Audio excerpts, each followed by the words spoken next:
위안부 합의 직후에 저희가 오신 적이 있습니다. 파파이스에서 오셔서 본인이 네덜란드 헤이그 국제 사법재판소 재판관이라고 자랑을 하셨는데 증거가 없었어요.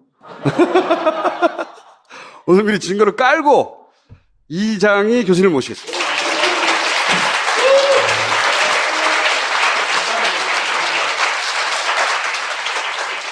헤이그 국제상설 중재재판소죠? 예. 네. 그때는 증거가 없어가지고 저희가 본인의 주장만 있는 것으로. 자, 또 있습니다. 증거. 사진을 2장을 보내셨어요. 견학을 가도 저런 포스로는 사진을 찍죠. 그러니까 이게 다른 사람이 없어가지고 견학일 수도 있어요. 견학. 저는 2006년도에 재판관에 임명돼서 6년씩에서 2018년 내년까지 제 임기인데 또 리뉴얼 될지 안 될지 모릅니다. 아직도 확실히 확인이 안 됐다. 복장을 다 입고 다른 사람과 앞에 함께 있는 사진을 다 하면은 억울하십니까? 예, 억울합니다. 여러분들 저 그림이 바로 국제 1899년 제1차 헤이그 평화회의 때 만들어진 국제상설중재재판소, 영어로 PCA, Permanent Court of Arbitration. 그 이후에 만들어진 것이 1945년 유엔 이후에 국제사법재판소, ICJ, International Court of Justice. 발음이 그렇게 좋지는 않은 것 같아요. 예. 역사는 이 1899년 제가 관계하는 국제상설중재재판소가는 그때 만들어서 지금까지 계속하고 있고, 네. 1945년 유엔의 하나의 기구로 국제사법재판소 재판관이 15분이고 일본 사람 오와다 하야시가 들어가 있고요.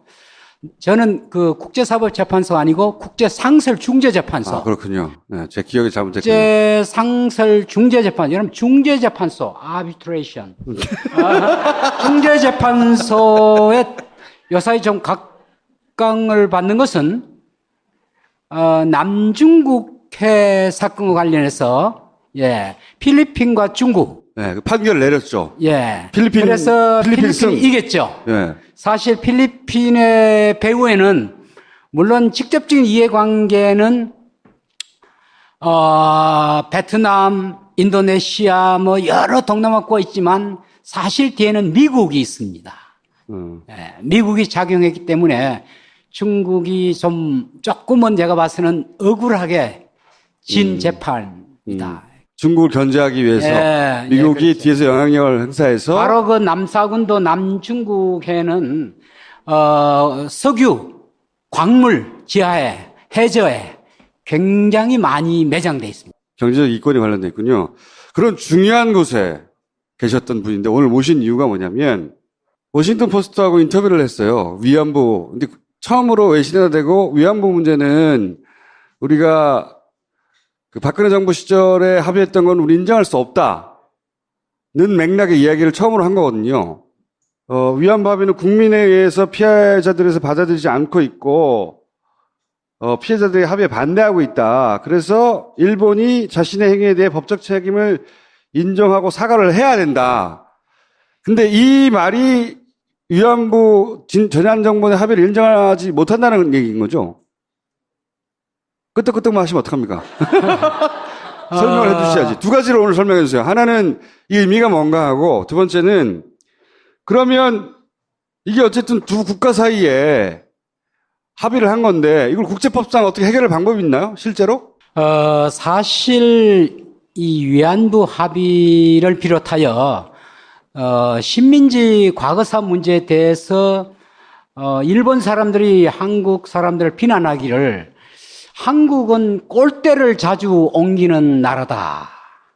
사과를 하고 나면 또 다른 사과를 하라 하고 계속 그런 사과를 요구를 한다. 지금도 그런 얘기를 하죠. 예. 국제사회에 그게 어느 정도 먹혀 들어가요.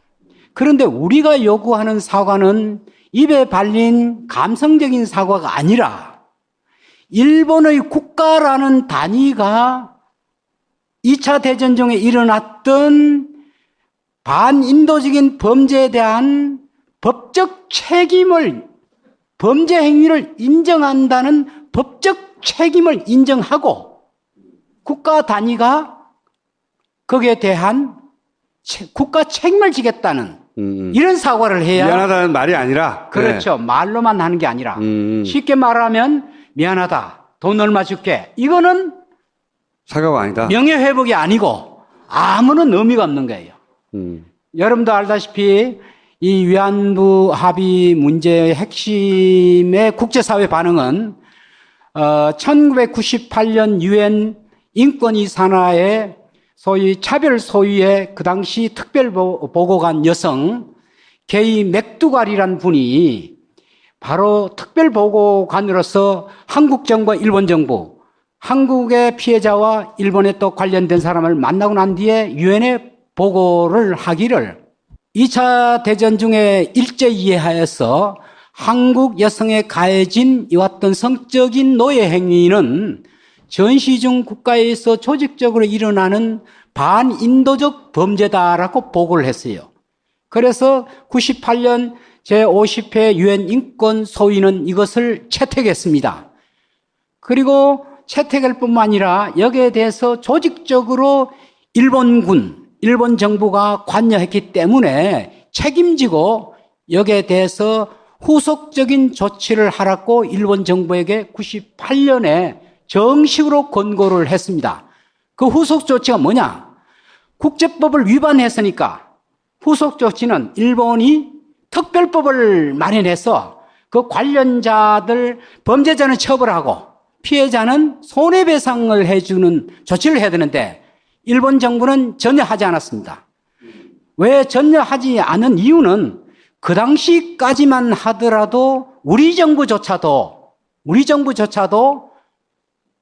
2005년까지는 일본 정부와 똑같은 입장이었어요. 65년 청구권 협정 제2조 1항에 의해서 박정희 시절에 한일협정을 맺었잖아요. 그때 돈 다 줬다 이거거든요. 한마디로 말해서. 그렇죠. 예, 빚 청산 다 했으니까 더 이상 요구하지 마라.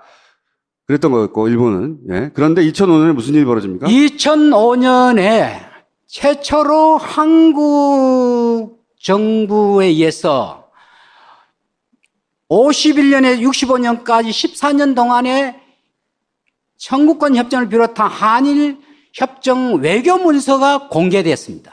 예. 과연 5억 불이라는 돈의 성격이 뭐냐? 예. 이것이 청구권 협정 제1조는 5조를 일본 정부 한국에 준다. 2조는 1조 5조로서 한국 정부와 국민 간의 채권, 채무, 과거에 있었던 모든 문제가 다 끝난다. 이겁니다. 그런데 그 5억 불 속에 과연 어떠한 요구들이 거기에 녹혀 들어가 있는가를 외교협상에 어떤 얘기들이 나왔는가를 문서를 공개를 해보니까 우리 정부가 일본에 요구한 게 8가지 사항이 있었는데 이 8가지 사항 가운데 위안부 문제는 전혀 요구하지 않았고 심지어 포기한다까지 얘기까지 했어요. 우리 정부가. 그 다음에 원폭 문제도 들어가 있지 않고 사령교포 문제도 들어가지 않았거든요. 그래서 우리 정부가 2005년 문서 공개 이후에 우리 정부 입장이 선회했어요. 요 3가지 부분은 청구권 협정에 관계없이 일본 정부의 잔존 국가 책임이 있다. 이렇게 우리 정부 입장이 바뀌기 시작했어요. 그 3가지가 포함되어 있지 않기 때문에. 예. 그래서 대한민국 정부와 일본 정부에게 일본의 국가 책임이 있으면 정식으로 손해배상 청구를 국가 차원에 해야 되는데 아무 조치도 대한민국 정부는 취하지 않았습니다. 그래서 우리 피해자 변호인단이 한국의 법원, 일본 법원을 쫓아다니면서 재판을 해도 모두가 다 패소를 했어요. 그래서 할 수 없이 이거는 최종적으로 보니까 한국 정부가 직무유기를 한 거다. 그래서 2011년에 헌법재판소에 한국 정부의 직무유기를 확인해 달라는 헌소를 제기해서 헌법재판소는 한국 정부보다 피해자 변호인단을 손을 들어줬어요. 그래서 2011년에 급하게 대한민국 정부는 당황해가지고 외교부 내에 위안부 문제를 위한 TF 자문위원회를 마련했어요. 저도 그 한 사람을 국제법학자로 들어갔습니다. 처음에는 열심히 회의도 하고 했는데 지난 2015년 12월 28일 이 관련한 그 2년 전부터 지금까지 한 번도 회의를 하지 않고 아무것도 우리는 모릅니다. 뭐가 이루어졌는지. 우리 한국 정부가 일본이 요구해야 하는데 그거 있기 전에 우리 정부가 일본하고 합의를 해버렸잖아요. 또 다른 위안부 합의를. 그러면 또다시 이제 한국 정부가 일본에 요구할 수 있는 근거가 사라진 거 아닙니까? 근데 이제 문재인 대통령 그리고 뭐 강경화 장관 모두 이 지난번에 있었던 위안부 합의는 인정할 수 없습니다라고 말을 하고 있잖아요. 지금. 예. 외신화되고 처음 말한 거고 강경화 장관도 우리 뭐 받아들일 수 없다고 하는데 이게 국제법상 해결할 방법이 있어요? 저는 이것은 원천 무효라고 봅니다. 원천 무효. 조금 다른 시각에서는 정부 간의 합의니까 합의는 지켜야 되지 않느냐 하는데 그러니까요. 그런 게 언론에 많이 나와요. 그것이 민법의 계약법에 의해서 합의는 지켜야 된다. 그렇지만은 그 합의의 내용이 지극히 반인도주의적인 또 반인권적인 내용을 아무리 정부 간에 합의를 했다 하더라도 그것은 계약법보다도 자연법의 원리에 의해서 원천 무효가 되고요. 사실은 또 이 합의 문서를 자세히 따져보면 조약도 아니고 신사협정도 아니고 내용도 각기 다르고 누가 서명자도 또 대한민국의 뭐 대통령 이름으로 된 것도 아니고요. 그것보다도 국회에서 뭐 동의 절차나 예. 승인을 밟을 그렇죠. 없잖아요. 바로 네. 이와 같은 중요한 문제는 또 국회에 네. 또 동의 절차도 거쳐야 되고 해서 그럼 박근혜 대통령하고 아베 총리하고 둘이서 그냥 오케이 한 거지 그게 국가 간의 계약으로 볼 수 없다 이건가요? 그렇죠. 아마 양국 외무장관이 이 언론 이렇게 보도 형식으로 이렇게 발표를 했습니다. 사실은요. 네. 그 밑에 서명자도 대한민국 대통령 누구 서명 그런 거 없어요. 응? 그냥 그대로 발표한 그러니까 거예요. 서명이 된 문서 형태로 공개된 게 없잖아요. 아무것도. 그렇죠. 조약이라면 조약을 체결한 절차가 있습니다. 반드시 조약은 그 교섭 단계가 있어야 되고 그다음에 서명 단계가 있어야 되고 또 비준 절차 이런 단계가 있는데 이런 절차 전혀 없고 이 과정이 전혀 투명하지도 않고. 그러면 그 내용에 뭐가 포함됐는지는 지금 공개가 안 되고 있잖아요. 내용은 나와 있죠. 공개를 했으니까. 문제는 그 내용이 어떻게 해서 이 합의가 됐느냐 하는 그 과정이 공개가 안 됐구나. 민변이 정보 공개 요구를 했는데 네. 그것을 과거 정부가 아직 내놓고 있지 않죠. 예. 그럼 현 정부에서는 현 정부는 내놓을 가능성이 많겠죠, 이제는. 근데 그걸 보면 누가 무슨 얘기를 했다는 게 그거 다 적혀 있겠죠. 어떻게 해서 이게 합의가 됐다는 거. 만약에 대통령 관련된 부분이었으면 저쪽 기록원으로 넘겨버렸을 수 있어요. 국제법상 이거는 조약이라고 볼 수 없기 때문에 원천 무효라서 우리 국민들도 받아들이지 않기 때문에 지킬 필요가 없다 이렇게 선언해버리면 되는 겁니까? 피해자의 의견이 대단히 중요합니다. 네. 그런데 이 피해자의 의견을 전혀 듣지를 수용을 하지 않았다는 거, 그 절차를 안 거쳤다는 거. 또 결과가 너무나 반인권적인, 쉽게 말하면 지난 수요일까지 1289차 우리 수요 집회가 있었습니다. 1289차 6월 28일 오늘이네요. 오늘까지. 이 할머니들이 인고의 세월을 이렇게 참아온 것은 수많은 돈과 많은 유혹을 뿌리치고 참아온 것은 명예의 회복입니다.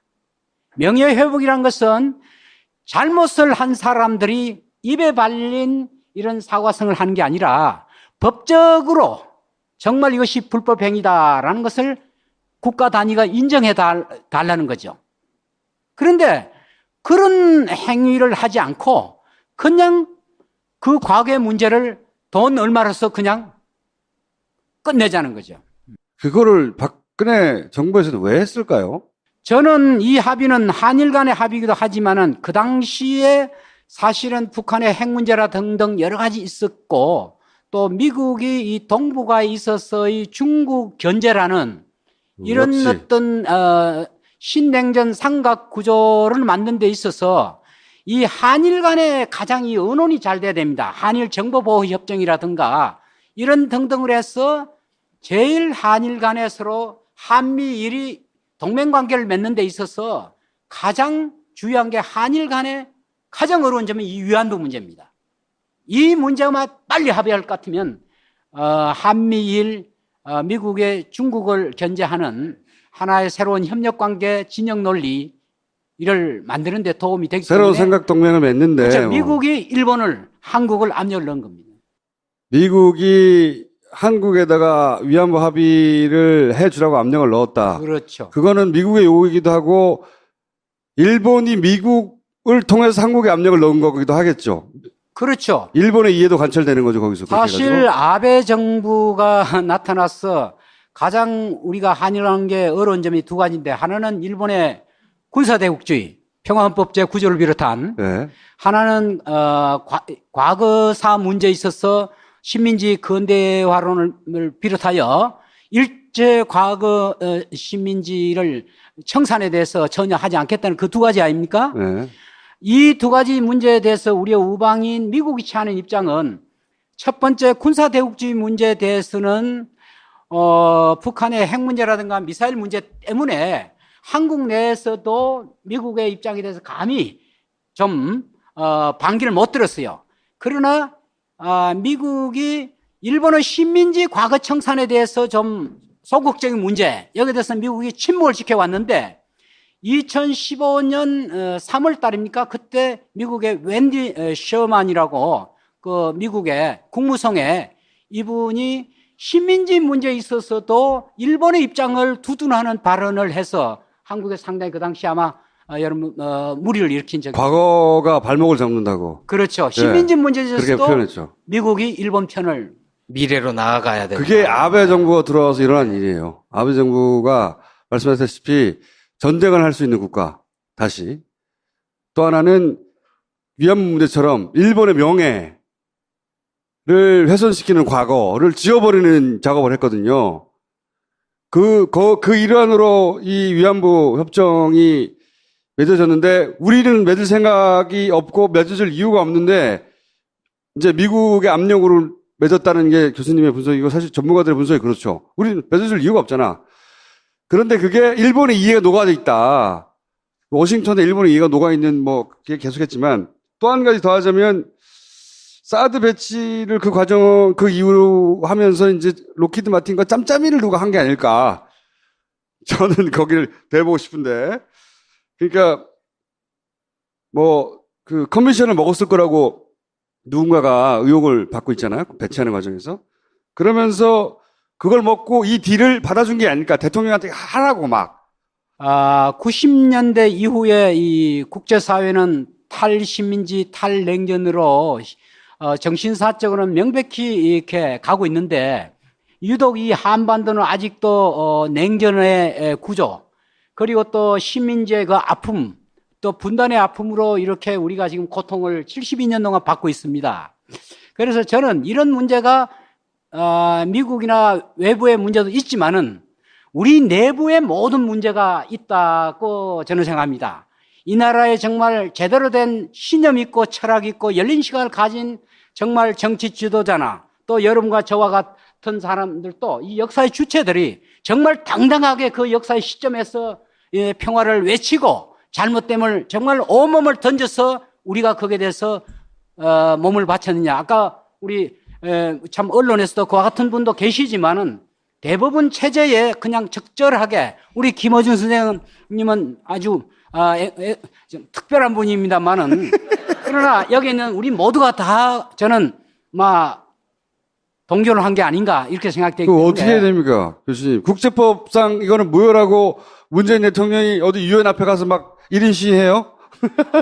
사실은 이런 주장은 어떤 면 한국이 뭐 조금 국수주의적인 그게 전혀 아니에요.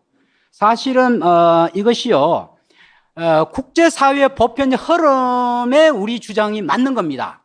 그렇죠. 여러분도 알다시피 2001년 남아공화국의 더반이라는 데가 있어요. 더반 데크레이션, 더반 선언이 유엔이 조직한 인종차별 국제회의에서 21세기는 이제는 식민지주의를 청산해야 될 역사적 과제다 이렇게 얘기를 했고요. 또 2008년에 이태리하고 리비아는 33년 동안 식민지를 했는데 그것도 우리처럼 65년 협정이 있음에도 불구하고 과거의 그 식민지에 대한 책임이 부족했기 때문에 2008년에 재협상을 해가지고 사실 가다피가 확실하게 이태리에 받아냈고요.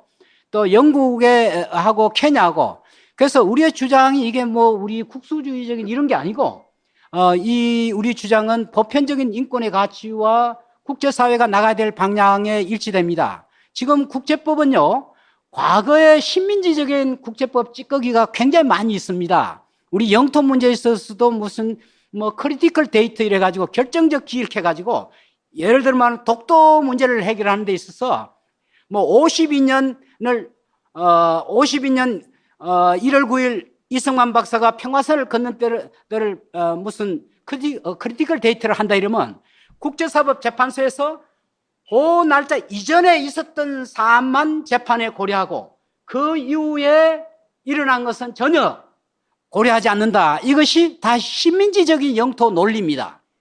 지금 국제재판은 그와 다릅니다. 그 이후에 일어나는 사항도 다 고려합니다. 그러면 어떻게 해야 됩니까?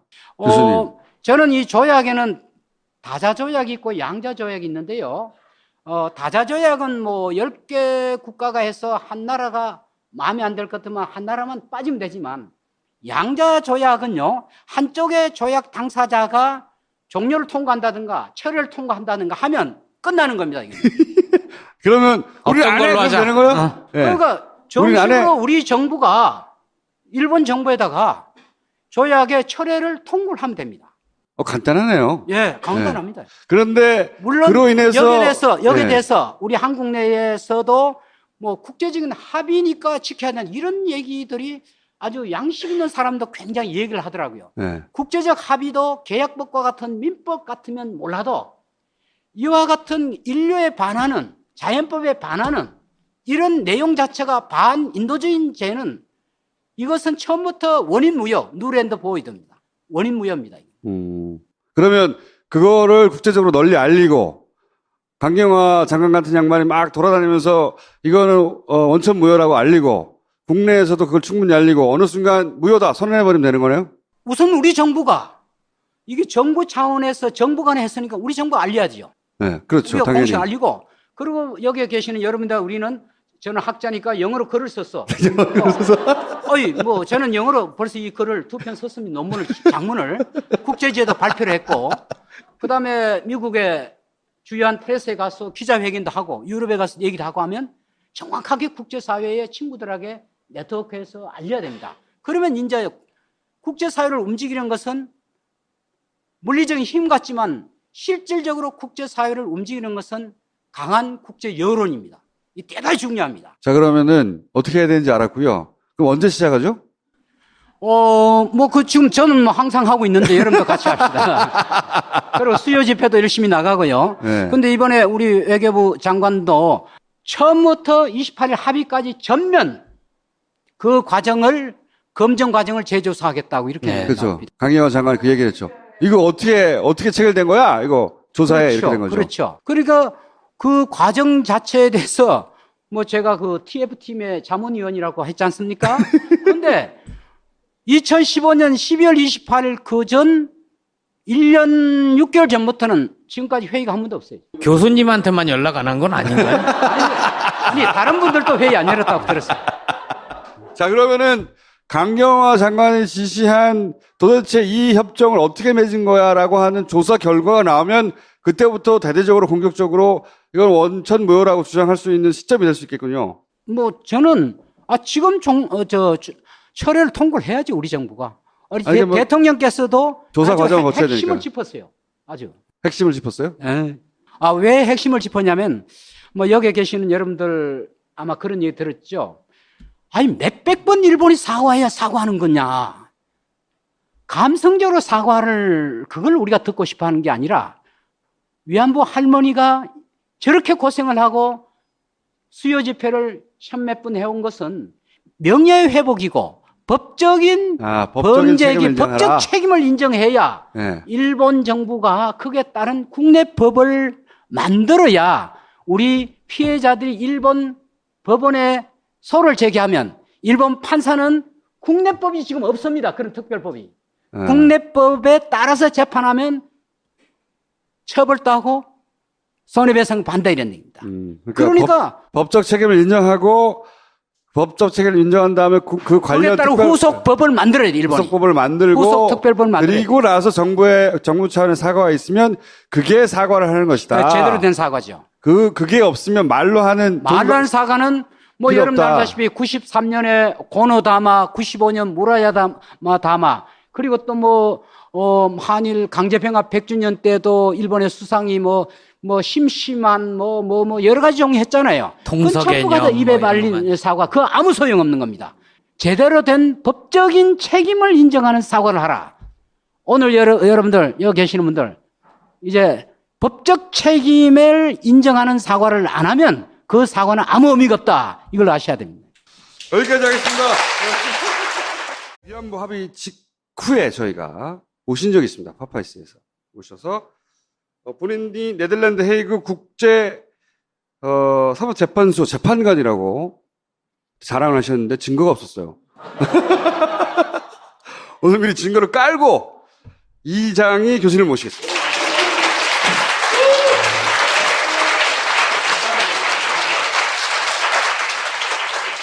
헤이그 국제상설 중대재판소죠? 예. 네. 그때는 증거가 없어가지고 저희가 본인의 주장만 있는 것으로. 자, 또 있습니다. 증거. 사진을 2장을 보내셨어요. 견학을 가도 저런 포스로는 사진을 찍죠. 그러니까 이게 다른 사람이 없어가지고 견학일 수도 있어요. 견학. 저는 2006년도에 재판관에 임명돼서 6년씩에서 2018년 내년까지 제 임기인데 또 리뉴얼 될지 안 될지 모릅니다. 아직도 확실히 확인이 안 됐다. 복장을 다 입고 다른 사람과 앞에 함께 있는 사진을 다 하면은 억울하십니까? 예, 억울합니다. 여러분들 저 그림이 바로 국제 1899년 제1차 헤이그 평화회의 때 만들어진 합의를 한 건데 이걸 국제법상 어떻게 해결할 방법이 있나요? 실제로? 사실 이 위안부 합의를 비롯하여 식민지 과거사 문제에 대해서 일본 사람들이 한국 사람들을 비난하기를 한국은 꼴대를 자주 옮기는 나라다. 사과를 하고 나면 또 다른 사과를 하라 하고 계속 그런 사과를 요구를 한다. 지금도 그런 얘기를 하죠. 예. 국제사회 그게 어느 정도 먹혀 들어가요. 그런데 우리가 요구하는 사과는 입에 발린 감성적인 사과가 아니라 일본의 국가라는 단위가 2차 대전 중에 일어났던 반인도적인 범죄에 대한 법적 책임을, 범죄 행위를 인정한다는 법적 책임을 인정하고 국가 단위가 거기에 대한 국가 책임을 지겠다는 이런 사과를 해야. 미안하다는 말이 아니라. 그렇죠. 말로만 하는 게 아니라. 네. 쉽게 말하면 미안하다. 돈 얼마 줄게. 이거는 사과가 아니다. 명예회복이 아니고 아무런 의미가 없는 거예요. 여러분도 알다시피 이 위안부 합의 문제의 핵심의 국제사회 반응은 1998년 유엔 인권위 산하의 소위 차별 소위의 그 당시 특별보고관 여성 게이 맥두갈이라는 분이 바로 특별보고관으로서 한국 정부와 일본 정부, 한국의 피해자와 일본에 또 관련된 사람을 만나고 난 뒤에 유엔에 보고를 하기를 2차 대전 중에 일제 이해하여서 한국 여성에 가해진 이왔던 성적인 노예 행위는 전시중 국가에서 조직적으로 일어나는 반인도적 범죄다라고 보고를 했어요. 그래서 98년 제50회 유엔 인권 소위는 이것을 채택했습니다.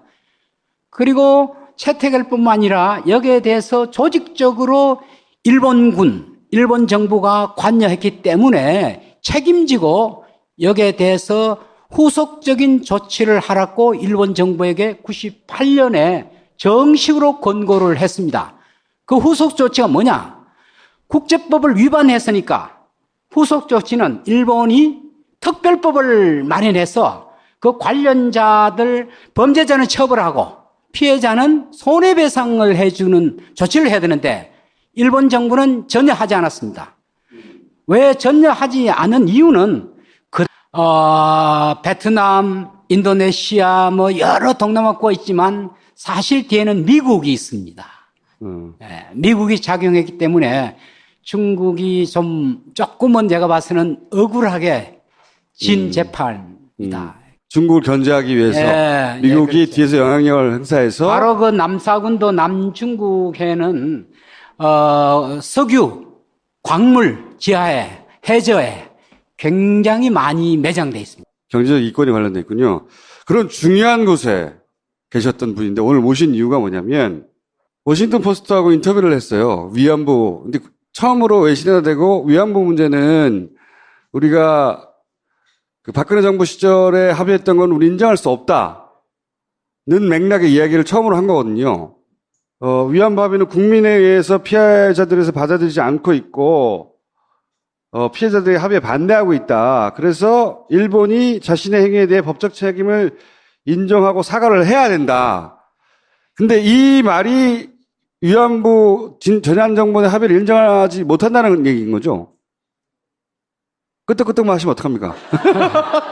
설명을 해주셔야지. 두 가지로 오늘 설명해 주세요. 하나는 이 의미가 뭔가 하고 두 번째는 그러면 이게 어쨌든 두 국가 사이에 국제상설중재재판소, 영어로 PCA, Permanent Court of Arbitration.